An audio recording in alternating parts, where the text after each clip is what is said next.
안녕하십니까. 북헌터 채널의 진행을 맡은 책골라주입니다. 이번 31회차에는 헌팅리스트 16번과 관련 독일 문학 참조책에 대해서 안내드리겠습니다. 독일 문학 하면 여러분들은 무엇이 생각나십니까? 저는 개인적으로 왠지 어렵다 또는 끝까지 읽는 게 만만치 않다 하는 생각이 먼저 나는데, 유명 작품이라 해서 읽으려고 시도해 보다가 어렵거나 지루하게 느꼈던 기억 때문인 것 같습니다. 그래서 이번 회차에는 독일 문학 작품들과 작가들 생애를 연결시켜 쉽게 해설해주는 책을 안내해 드리도록 하겠습니다.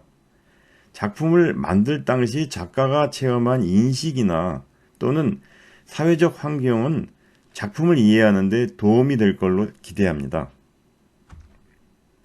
지금 화면은 이번 회차의 독일 문학 참조책으로 선정된 3권의 책들로 독일 명작들을 작가 생애와 연결하여 설명한 독일 명작 기행이라는 책과 일본 문학 전문가들이 만든 문학 광장 시리즈 중에 세계의 대전과 독일 문학, 그리고 한국 교양인을 위한 새 독일 문학사라는 책입니다. 첫 번째 추천 서적인 독일 명작 기행은 토마스 만의 마의 산 등 다수의 독일 문학 작품을 번역해온 홍성광 교수가 저술한 책으로 중세부터 20세기 말까지 독일 명작 28개 작품을 작가의 생애와 연결해서 해설한 600페이지 분량의 책입니다. 목차에서 특기할 만한 점은 세계적인 철학자 쇼펜하우어와 니체의 생애 그리고 주요 주장에 대한 내용을 이 책 일부로 포함시킨 건데, 상당수의 독일 문학 작품들이 이들의 철학 개념을 바탕으로 삼는 경우가 많기 때문인 걸로 사료됩니다. 저자는 7페이지에 달하는 머릿말을 통해서 독일 문학 작품의 전반적인 흐름을 조망해보면서 일부 작품은 일반인들에게 다소 난해하고 지루한 느낌을 갖게 할 수도 있지만 지적 흥미를 불러일으키면서 우리의 도전의식을 자극한다고 설명해주고 있습니다. 이 책의 맛보기 독서로는 헤르만 헤세의 작품인 수레바퀴 밑에를 살펴보도록 하겠습니다. 보시는 화면은 수레바퀴 밑에란 작품을 헤르만 헤세의 생애와 함께 해설하고 있는 걸로 전체 7개 단락 15페이지로 구성되어 있는데, 화면에서는 3개의 단락만 발췌해서 보여드리고 있습니다. 첫 번째 화면에서는 의자에 앉아 창밖에 나무를 바라보고 있는 헤세 사진이 있습니다. 1877년 친가와 외가 모두가 선교사인 집안에서 태어난 헤세는 기독교에 대해 너무 경건한 태도를 갖는 부모 때문에 갈등을 겪게 되는데, 수레바퀴 밑에란 작품은 마지막에 주인공이 죽는 부분만 제외하면 헤세의 전기라고 할 수 있을 만큼 아주 유사합니다.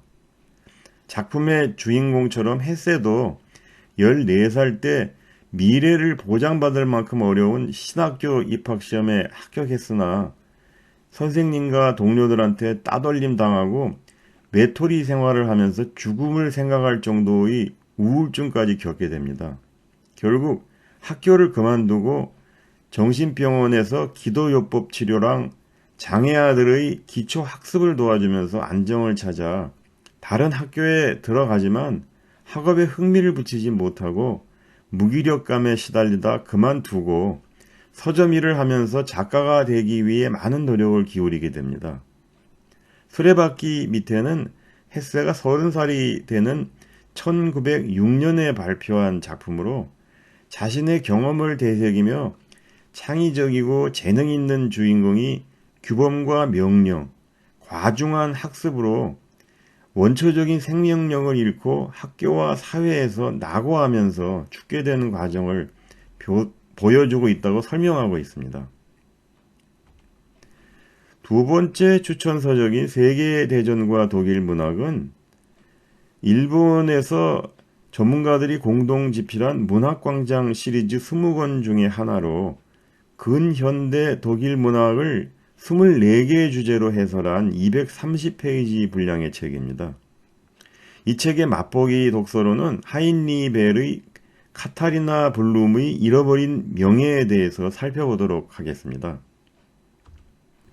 보시는 화면은 하인리 벨의 작품 카타리나 블룸의 잃어버린 명예에 대해 기술한 내용으로 1917년에 가구 제작자 아들로 태어난 벨은 2차 대전 당시 러시아 등 여러 전선에서 군인으로 복무했지만 반전 사상을 갖고 있는 작가로 전쟁이 끝난 독일에서 처음으로 노벨 문학상을 받았고 솔제니친 등 박해받는 작가를 옹호한 국제 팬클럽 회장이자 착한 독일인의 대변자 또는 문학으로 사회 참여를 시도한 작가라는 평판을 갖고 있다고 설명해 주고 있습니다. 두 번째 화면에서는 영화화가 된 카타리나 블룸의 잃어버린 명예의 한 장면과 솔제니친하고 기자회견에 응하고 있는 벨이 사진을 보여주고 있습니다.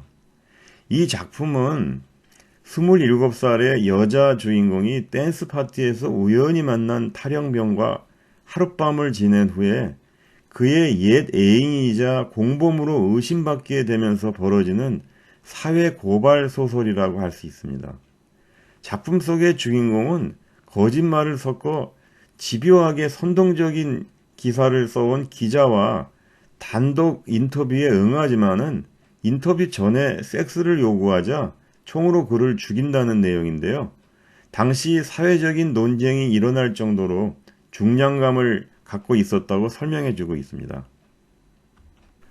세 번째 추천 서적인 한국 교양인을 위한 새 독일 문학사는 안삼환 서울대 교수가 한국인의 시각으로 고대부터 독일 통일 이후의 문학까지를 연대순으로 166개의 주제로 해설한 800페이지 분량의 책입니다.